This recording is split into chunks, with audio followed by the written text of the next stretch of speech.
A piercing scream echoed through the mist. Grace lunged forward as the boy slipped, branded a heartless teacher chasing selfies. Her world began to crumble.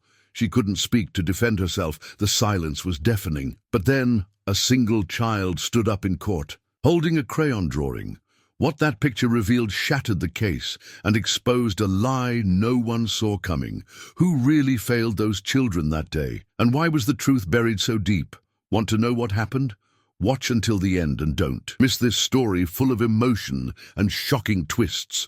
Tell us where you're watching from in the comments, and don't forget to subscribe for more powerful stories like this one. It began as a picture-perfect morning in the Blue Ridge Mountains, the kind that feels stitched together from childhood memories and old postcards, mist curling over the hills, songbirds tracing invisible lines in the air, and the low hum of yellow buses navigating winding trails. By 8:07 a.m., Jefferson Elementary's first-grade field trip had arrived at Skyline Overlook, the sun barely cresting above the treetops. 17 children spilled out in bright jackets, giggling and pointing at the hawks circling overhead. Their teacher, Grace Maddox, walked among them like a gentle sentry, clipboard in hand, pockets stuffed with tissues and graham crackers. To those who knew her, Grace was more than a teacher. She was a lifeline, especially for children who didn't always get a warm breakfast or a bedtime story at home. 39 years old, eyes like softened denim, and a voice that once carried lullabies, though she hadn't sung in years. Since her own son Henry passed away, she'd grown quieter. Not colder, never that, just hushed. Then came the scream. It tore through the air like a splintering tree branch. A shrill, panicked cry that made the birds scatter. Daniel Brooks, 6 years old, small for his age, fascinated by salamanders and knock-knock jokes, had stepped onto a slick granite boulder to get a better look at a butterfly. His sneakers lost grip, time twisted. And then he was tumbling, arms flailing, a blue backpack spinning after him like a falling leaf. Grace didn't hesitate. Witnesses would later describe her sprint as reckless. Others called it heroic. What? No one denied she bolted. Her whistle, always around her neck, snapped loose as she lunged, skittering across the rocks with a metallic clink that echoed through the overlook. Park rangers arrived in minutes. Daniel was pulled up conscious, his wrist bent unnaturally, his breath shallow with pain. Grace knelt beside him, speechless, not from guilt but from something deeper.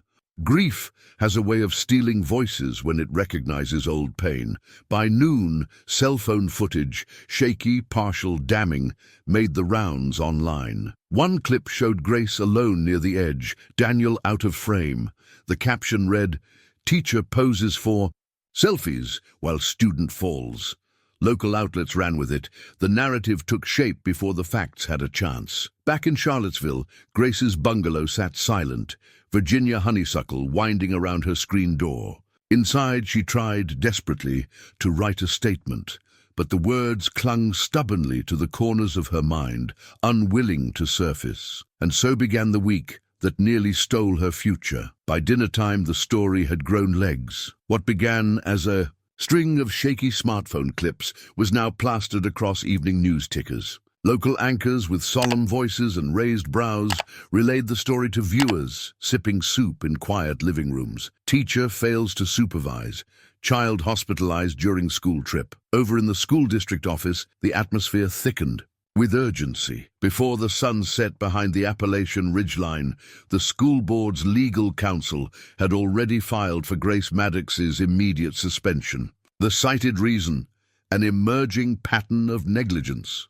No further elaboration, just enough to ignite gossip. In her small neighborhood off Monticello Avenue, headlights slowed as they passed Grace's front porch. By 9 p.m., a local news. A van had parked 2 houses down, its antenna rising like a telescope peering into her life.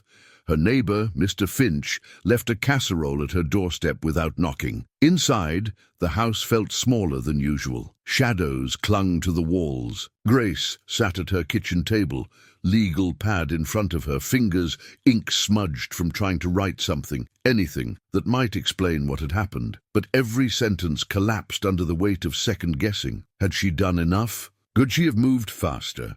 Was silence still safer than saying the wrong thing? The whistle was missing. That much she remembered. It had been around her neck, as it always was, until the chain gave out mid-run. She had meant to replace it the week before, but hadn't gotten around to it. That tiny failure now loomed large. Down. The hall, the quiet tick of a wall clock marked the slow march toward morning. Grace didn't sleep. Instead, she stared at old photographs of her son, Henry, laughing in a cowboy costume, missing a front tooth, hugging a Halloween pumpkin too big for his arms. It wasn't just about Daniel anymore.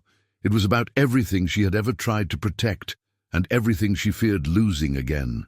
Outside, the scent of honeysuckle floated through the screen door, faint, familiar, almost cruel in its normalcy. As the first cicadas began their evening drone, Grace remained still, locked in a silence deeper than words, waiting for the storm to find its full voice. Sleep never came. The sun was already warming the dew from her fence posts when Grace stepped barefoot onto the porch, cradling a chipped mug of coffee. Her eyes drifted toward the patch of wildflowers Henry had planted. Years ago, now overrun, but still defiant. Across town, Jefferson Elementary buzzed with tension.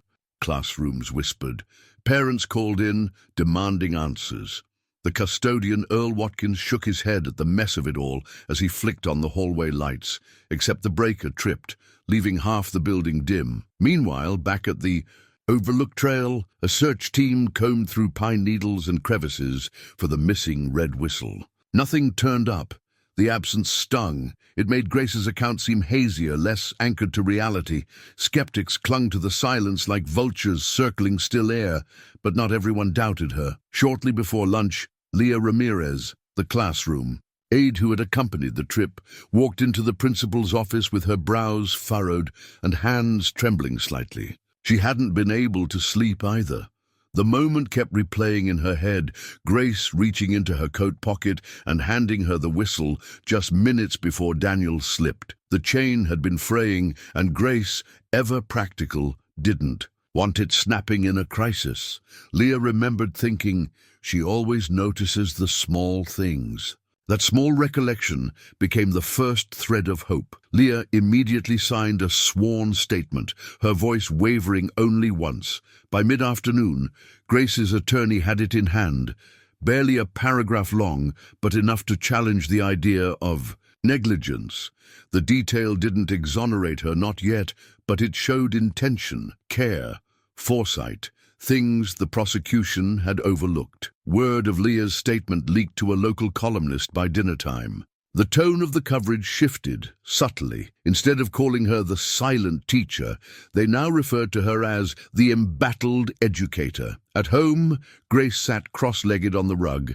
Buddy, the therapy dog, curled beside her, having arrived unexpectedly with Francine late in the afternoon.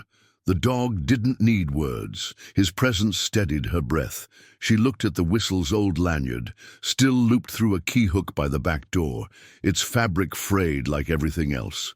That once seemed dependable. A small piece of her story had been remembered, finally, and there were still 4 days left to tell the rest. That night, just as the humidity thickened and thunder began to roll in over Charlottesville, something unexpected stirred inside the quiet halls of Jefferson Elementary. The power had gone out minutes earlier, a summer storm flickering through the valley with the promise of more damage than rain. Custodian Earl Watkins, flashlight in hand and irritation in his gait, made his way toward the back wing, where an odd squeaking noise had set off the motion detector. He wasn't expecting the mouse, and he certainly wasn't expecting what he found while chasing it. The rodent darted under an old metal door that had been nailed shut for as long as Earl could remember. A broom closet, supposedly, but curiosity got the better of him. He grabbed a crowbar from the supply cart, muttered a half-hearted apology to whoever might care, and pried it open. Dust poured out like a sigh from the past. Inside, stacked beneath, boxes of outdated curriculum and brittle teacher manuals, Earl discovered a stack of binders, maintenance logs, filed and forgotten. He thumbed through them, more from habit than purpose, until one sheet stopped him cold. It was a safety audit, dated 3 months earlier, signed in bold ink by Principal Alvin Royce himself. The page clearly stated the Skyline Overlook Trail was secure for educational outings, even as side notes, typed and highlighted, flagged erosion issues and the need for additional signage. Earl blinked, then blinked again. He knew the Overlook had issues. Everyone did. But this wasn't a formality. This was a cover. Royce had certified the trail despite multiple warnings from district safety officials. He tucked the audit into a manila envelope, slid it under his shirt, and locked the door behind him, heart pounding louder than the rain, now drumming on the school's windows. Back at Grace's house, Francine lit candles, and the two sisters played a slow-moving game of checkers while the storm passed. Grace still hadn't spoken a full sentence, but her eyes had shifted, just slightly, less hollow, more present. Across town, Earl sat alone in his truck, parked beneath the flickering glow of a gas station sign, the envelope on his dashboard. He didn't know how to be a hero, but he did no wrong when he saw it, and for the first time since Monday morning, someone besides Grace had something real to hold on to. Daybreak crept in cautiously, painting the sky over Richmond with a watery, lavender hue. Grace sat on Francine's couch, eyes red but open, a worn quilt wrapped around her shoulders. Buddy lay nearby, tail thumping faintly against the wood floor with every shift of her breathing. Francine, having run out of things to say the night before, decided to act instead. She loaded the car with thermoses of strong coffee, a bag of hot biscuits, and Buddy's leash, then nodded toward the passenger seat. "We're getting out of the house," she said, not as a suggestion. At a small diner just off Broad Street, regulars sipped from ceramic mugs. Oldies played softly from a crackling speaker, and no one looked twice at the quiet woman in the oversized cardigan, accompanied by a golden retriever. It was, mercifully, not the kind of place where anyone recognized her. Grace barely touched her food, but when Buddy gently rested his chin on her knee, something broke open, like a window finally letting in spring air after a long winter. Her fingers found a pen in her purse and a napkin on the table. She began to write, not full sentences at first, just fragments, time stamps, snapshots of memory, the moment Daniel darted toward the boulder, the panic in her throat, the jolt of the whistle chain giving out, the sound of her shoes scraping granite. She didn't stop for 20 minutes. By the time she looked up, Francine was silent, her expression unreadable, but behind her, the waitress, an older woman with reading glasses perched low on her nose, offered Grace a quiet, respectful nod. Back at the law office, Grace's attorney read over her notes, eyebrows rising slowly. The detail was astonishing, down to the exact minute she'd checked the head count before leaving the bus. A timeline now existed, one crafted by Grace herself. But perhaps more important than the content was the act. She'd found her voice, not through speech, but through ink, through memory, through sheer will, and it came just in time. The defense used her notes to assemble a timeline. Combined with Leah's statement, they finally had something more than good character and silence. They had clarity. Outside, the storm clouds of Tuesday had cleared. For the first time in 3 days, the path ahead didn't look quite so steep. Momentum had started to shift. Subtly but unmistakably. After reviewing Grace's handwritten timeline and Leah's affidavit, the defense submitted both to the court. Clerk, just before noon. The judge agreed to allow them into the record, noting that their consistency warranted review. It wasn't victory, not yet, but it nudged open a door that had felt bolted shut. Meanwhile, the prosecution prepared their own reinforcement. They flew in a geological safety consultant from Atlanta, a specialist in terrain liability, hoping to pin blame squarely on Grace's alleged inattention. The expert arrived with a briefcase of drone footage and soil erosion charts, ready to testify that Daniel's fall could have been avoided with reasonable adult supervision. But when he studied the drone images, something didn't sit right. The rock Daniel had slipped from, visible from multiple angles, was already separated from the surrounding bedrock by a thin fissure. Upon closer inspection, the specialist noted freeze-thaw weathering, a condition common in mountainous trails after spring. Rain seeps into cracks, freezes overnight, then expands, subtly destabilizing even heavy stones. In a moment of unexpected candor, the consultant admitted during pre-trial examination that the boulder was very likely compromised prior to contact. Park maintenance, he explained, should have flagged and cordoned that area weeks earlier. His words weren't dramatic, but they cut deep. They severed the link between Grace's presence and the accident's cause. Word of the report reached the courthouse lobby within the hour. Reporters whispered. A few even began reworking their headlines. Elsewhere in Richmond, the sun dipped low behind government buildings as children spilled out of music class at Monroe. Elementary. One child lingered. Kate Nguyen, usually the last to pack up, stood in the doorway with her recorder case clutched tight. She hadn't told anyone yet, but she'd seen everything. From her spot near the trail railing, she had watched Miss Grace sprint after Daniel.